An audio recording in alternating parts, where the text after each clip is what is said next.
میں ظہر سے پہلے، جمعہ نماز سے پہلے وہ نماز آپ پڑھیں، 4 رکعت نماز، نماز رد مظالم پڑھتا ہوں یا پڑھتی ہوں۔ کیا نام ہے؟ رد مظالم۔ رد مظالم کیا مطلب رد مظالم کا؟ کہ وہ چھوٹے موٹے گناہ جو ہم بچپن سے کرتے چلے آئے، کسی کا چھوٹا موٹا حق کھا لیا، کسی کا کوئی ہم نے مثلاً باہر نکلے کسی کی چپل ہم نے استعمال کر لی بغیر پوچھے، سفر میں ساتھ تھے کسی کا ٹوتھ پیسٹ استعمال کر لیا۔ حج اور زیارات کے سفر میں اکثر ایسا ہوتا ہے، ذوالقرنین بھائی خدا آپ کے کارواں کو ترقی عطا فرمائے، آپ حج زیارات کا گروپ بنا رہے ہیں، بناتے ہیں، تو جو بھی جاتے ہیں سفر میں بہت سی چیزیں ایک دوسرے کی استعمال کر لیتے ہیں۔ یہ جو باہر چپلیں اتارتے ہیں نا، ان کو دھیان سے اتارا کریں، ایک دوسرے پہ نالین نہیں رکھیں۔ اگر کسی اور کی چپلوں پہ آپ نے اپنی چپلیں رکھ دی تو 70 گناہوں میں اضافہ ہوتا ہے، غور فرمائے گا۔ اگر کسی کی نالین پر نالین رکھ دیا آپ نے تو جان بوجھ کے، تو اس لیے نالین کو بہت دھیان سے رکھیں۔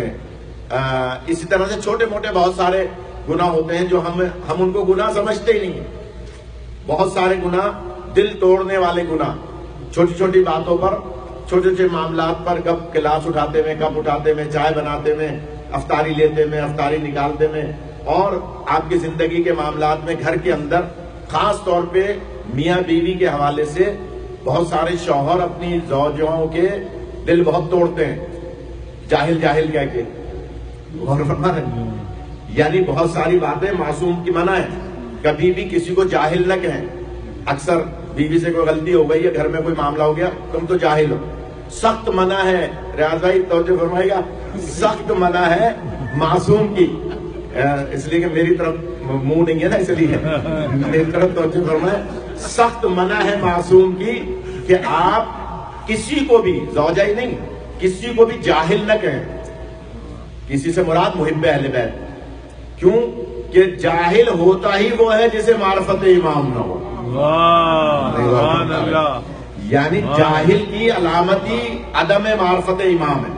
اگر تھوڑی بہت بھی امام کی معرفت ہے، جتنی بھی ہے، لیکن اس کو جاہل نہ کہیں۔ تو میں عرض کر رہا تھا، نماز پڑھیں، 4 رکعت نماز، 4 رکعت کے ساتھ، 2 رکعت کر کے نہیں، ظہر اثر کی طرح یا عشاء کی طرح، 4 رکعت نماز، نماز رد مظالم پڑھتا ہوں یا پڑھتی ہوں، یعنی وہ مظالم جو ہم بچپن میں یا چاہتے ہوئے یا نہ چاہتے ہوئے، جن کا ہمیں پتہ نہیں ہے، جو ہم بھول گئے، ہمارے بزرگوں سے ہم نے کوئی بدتمیزی کر لی، کوئی ایسا مسئلہ قطع رحمی کر لی، تو یہ رمضان میں ہی ہوتی ہے، یہ نماز اس کے علاوہ نہیں ہوتی۔ اس لیے اس رمضان کو اللہ کی بہت بڑی نعمت سمجھے۔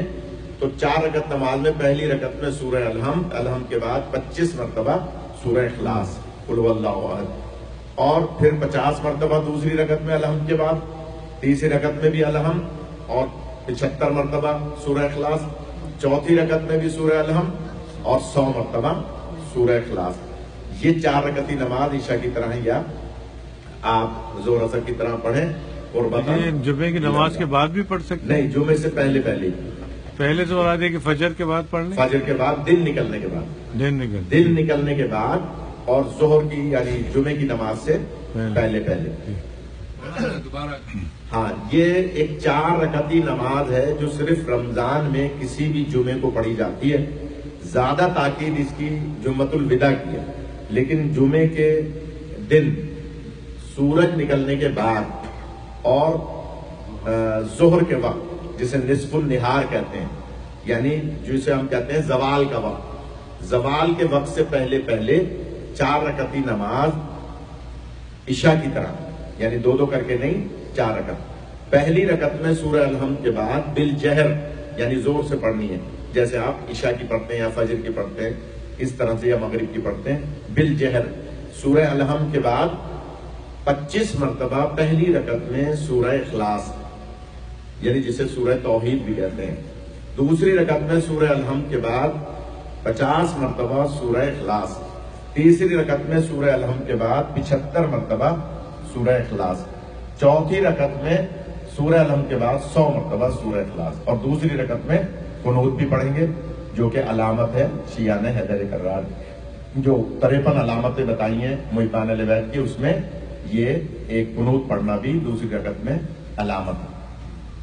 ہر رکعت میں الحمدللہ اور الحمد ضروری ہے، پوری الحمد، تیسری اور چوتھی میں تیسری چوتھی میں بھی، اور وہ تسبیحات اربع نہیں، سورہ الحمد یا جو ہم پڑھتے ہیں تیسری چوتھی رکعت میں اکثر سبحان اللہ والحمدللہ ولا الہ الا اللہ واللہ اکبر نہیں، سورہ الحمد چاروں رکعت میں سورہ الحمد 25 50 75 اور 100 مرتبہ سورہ اخلاص. جی مولانا صاحب اگر شوہر ہے بیوی کا دل دکھایا، بہت کچھ بول دیا تو اس کو معافی مانگ لینا چاہیے. بالکل مانگنا چاہیے. وہ آپ بولو، سبھی لوگ سب سنیں. ہاں ماشاء اللہ اچھی بات کر رہے ہیں. سب کو بولو. ہاں اچھی بات. شوہر اپنے آپ کو دیکھیے، یہ جو مہینہ ہے نا درگزر کا مہینہ، معافی کا مہینہ ہے.